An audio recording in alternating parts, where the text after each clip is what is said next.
steal from the rich, give to the poor, and roll for initiative. Let's turn Robin Hood into a playable D&D character you can actually bring to your Dungeons & Dragons table. And I'm definitely going to be taking a different route than you might assume for this legendary outlaw, but because of the choices I make with this build, there actually was a way better version, or at least an easier version, in a slightly older edition of D&D. But I'll cover those differences at the end of this video. First, let's dive into the species. It's pretty obvious unless you're going with the Disney Fox version of Robin Hood that he's a human. Being a human gives you the feature resourceful, so you automatically gain a heroic inspiration every long rest, which will allow you to re-roll any d20 roll. You get the feature skillful, giving you 1 free skill, so we'll grab acrobatics, and you get the feature versatile, giving you 1 origin feat, because we're going to be utilizing the 2024 updates as much as possible. And when I think of Robin Hood, I definitely think of somebody that's pretty lucky. So we're going to go with the lucky feat. This gives us a number of luck points equal to our proficiency bonus, which you regain on a long rest. You can use them to give yourself advantage on any d20 test, or for somebody else to have disadvantage on an attack roll against you. When it comes to a background, like I said, you're a legendary outlaw. So we're going to grab the background, criminal. This gives us skill proficiencies in stealth and sleight of hands, as well as proficiency with thieves' tools, so you can pick some locks whenever you need to. This also comes with the origin feat, alert, so when you roll initiative, you can add your proficiency bonus to the roll. And it also grants you the feature initiative swap. So immediately after you roll initiative, you can swap your initiative with an ally of yours also in combat. So you can swap it with any of your merry men, no matter which version of Robin Hood you're going with, even if you're going with men in tights. Then real quick before we dive into the rest of the build, starting with the class, we gotta talk about this video's sponsor, Describe. Describe is made for tabletop RPG players like big D&D fans, and it's perfect to help out any DM, especially if you're not quite as prepared as you wish you were for a session, because they have tons of maps, situations, NPCs, and you can just search for it by a basic concept of an idea, and it'll give you something to work with. And even if you have those players that get way too in-depth about the questions that they ask about, hey, how deep is this pool of water? Can you describe it? Can you describe that random wall on the map? Well, just hover over those objects and you get descriptions of those random details. And where it really comes to shine is the audio tracks. There's over 7,000 audio tracks to help set the mood or ambiance, or give you some epic battle music. Whatever you need, it's got something there for you. And if you want to check them out, feel free to use the link in the description or the comments down below and use my coupon code D&D Builds for a free extended 30-day trial. And yep, it is free trial for 30 days using my coupon code, which is tons of time to check it out and give it a try in your D&D sessions. But now let's get back to the build. Then when it comes to a class, you might assume I could go with something like a ranger, which would be very easy, but I don't want to go that route because it's too straightforward and too easy. You could also go with something like a rogue, which would probably be pretty fitting, but again, too easy. And you could even go with a fighter because they have so many ability score improvements that you can get tons of different options.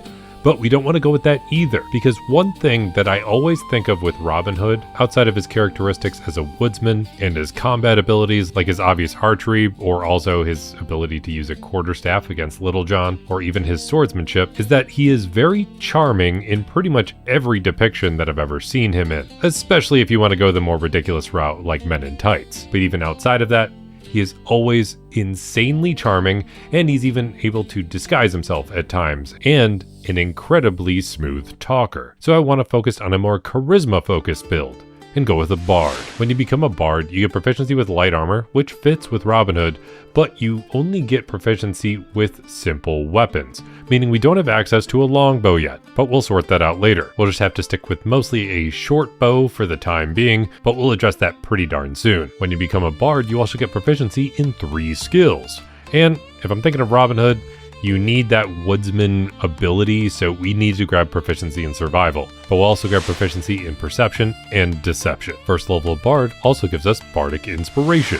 So as a bonus action, you can inspire another creature within 60 feet of yourself, giving them a d6 that they can add to any d20 test. You can use this a number of times equal to your charisma modifier, and that d6 upgrades to a d8 at level 5, a d10 at level 10, and a d12 at level 15. Also at first level of bard, you get some spell casting. So when it comes to some cantrips, we gotta grab Vicious Mockery for slinging some insults here and there. It literally lets you spit out a vicious burn so bad that it causes psychic damage and forces the creature to have disadvantage on their next attack. But we also want to make sure we can boost up our attacks with a short bow whenever possible. So we're going to grab the cantrip True Strike. This allows you to use your spellcasting ability modifier, which as a bard is charisma, in place of any strength or dexterity modifier with any attack. And the damage type can be radiant or the weapon's normal damage type. Now this isn't going to affect us too much early on, but once you get to level 5 of your overall build, this upgrades to give you an extra d6 of damage. At level 11, it's an extra 2d6 of damage, and level 17 gives you an extra 3d6 of damage, leaning into a bit more of a sniper style because it's more of just one shot, instead of letting a whole bunch of arrows loose at once. You can also top things off with the Friends cantrip just for your smooth talking ability. When it comes to first level spells, Robin Hood is actually pretty well known to be able to disguise himself in a very impressive fashion.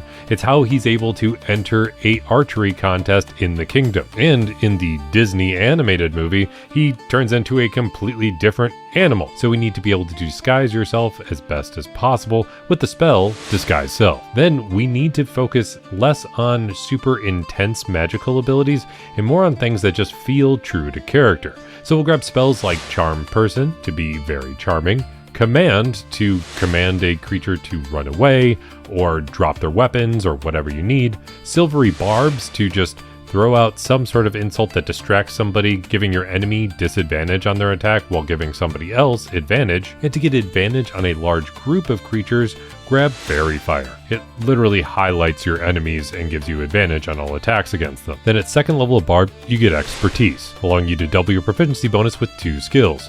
So we'll boost up our Stealth and Deception. Deception in general is really going to help when it comes to disguising yourself. Second level of Bard also gives us Jack of all trades, so any skill that you're not proficient with, you can actually add half of your proficiency bonus rounded down. Then at third level of Bard, you get to choose a Bard subclass. And we need to make sure we get access to more types of weapons. We need short swords, possibly long swords, and definitely a longbow.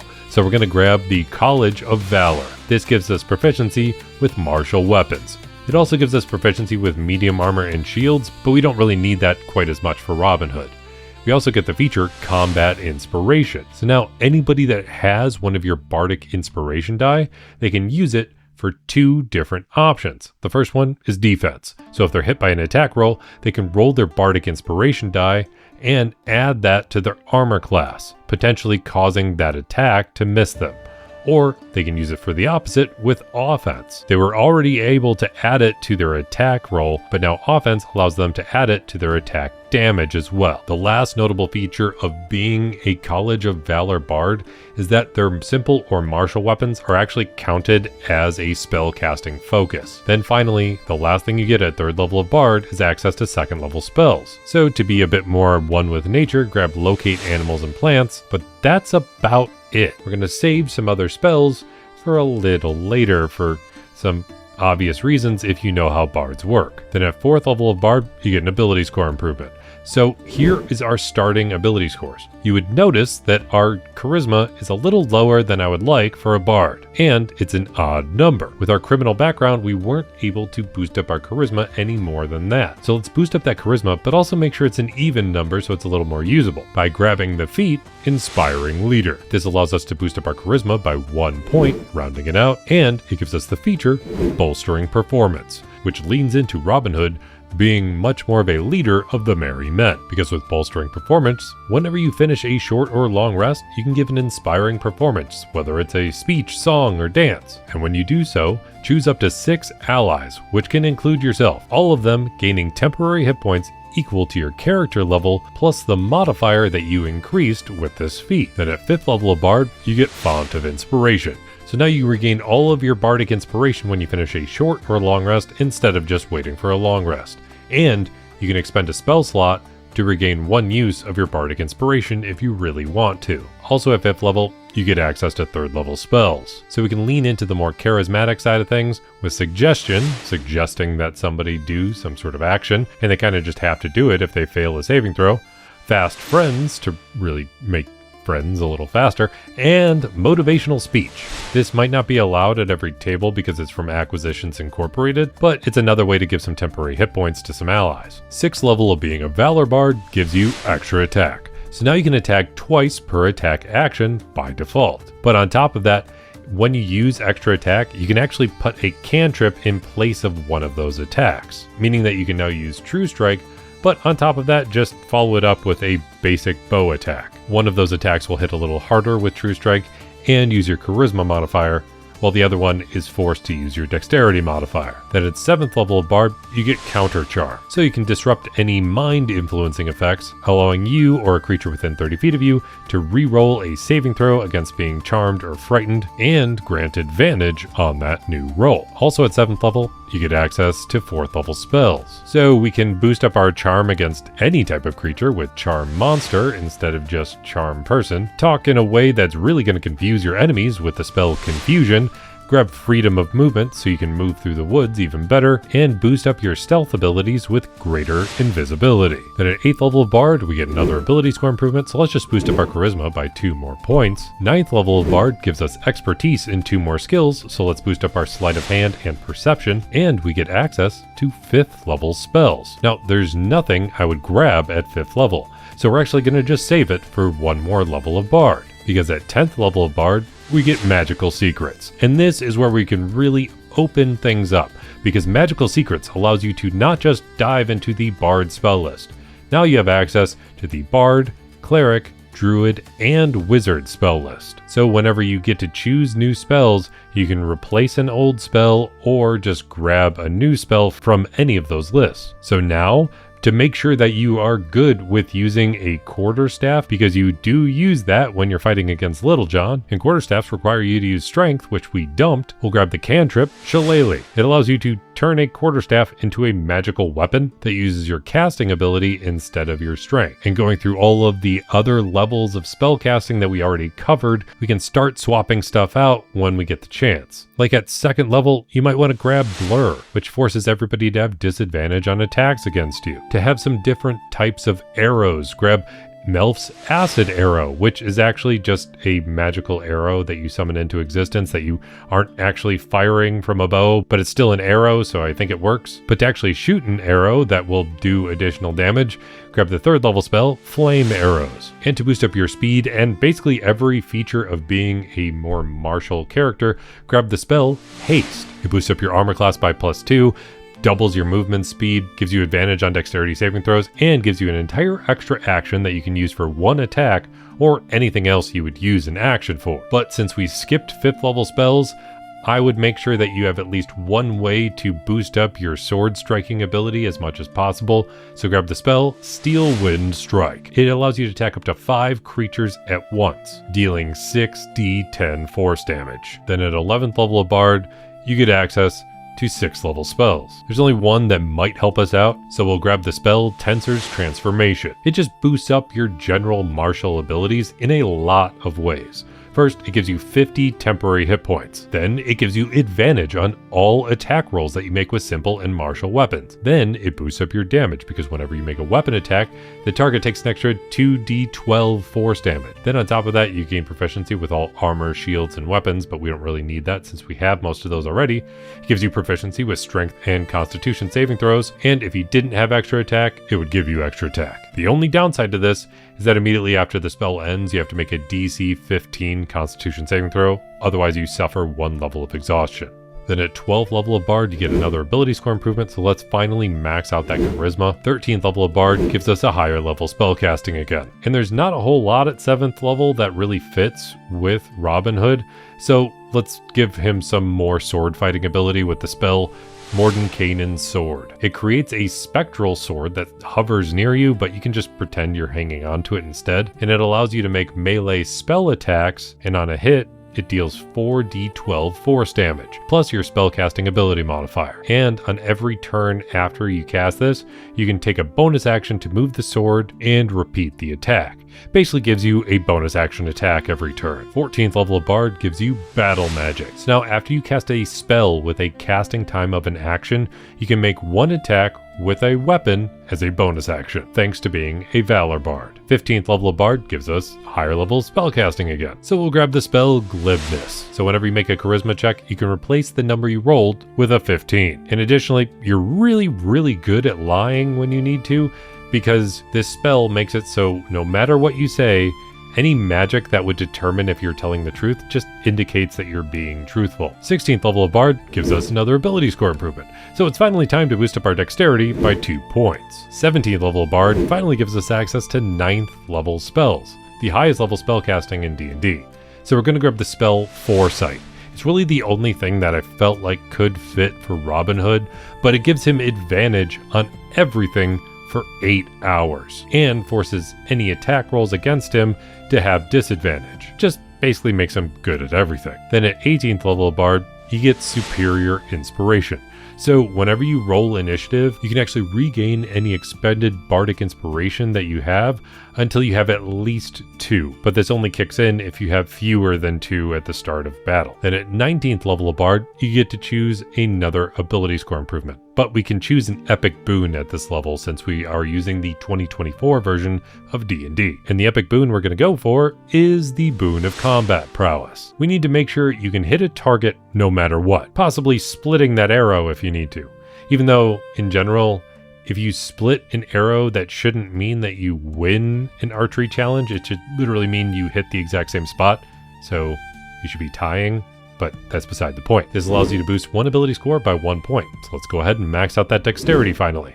But it also gives you the feature Peerless Aim. So when you miss with an attack roll, you can just make it hit. You can only use this once per turn, but it does mean you have a guaranteed hit every single turn. And then at 20th level of Bard, you get the feature Words of Creation. So you always have the spells Power Word Heal and Power Word Kill prepared. And when you cast either spell, you can target a second creature with it if it's within 10 feet of the first target. Now that brings you to 20 levels of Robin Hood, but this entire build would probably be better in an older version of D&D, because if you use the 2014 version of Bard instead of the 2024, that would open up a lot of possibilities. You wouldn't be able to choose an epic boon at the end of things, but that would be okay. You can still round things out. You just wouldn't get that Peerless Aim feature. You would get a lot more spells to choose from, because the older version of D&D allowed magical secrets to dive into any spell list,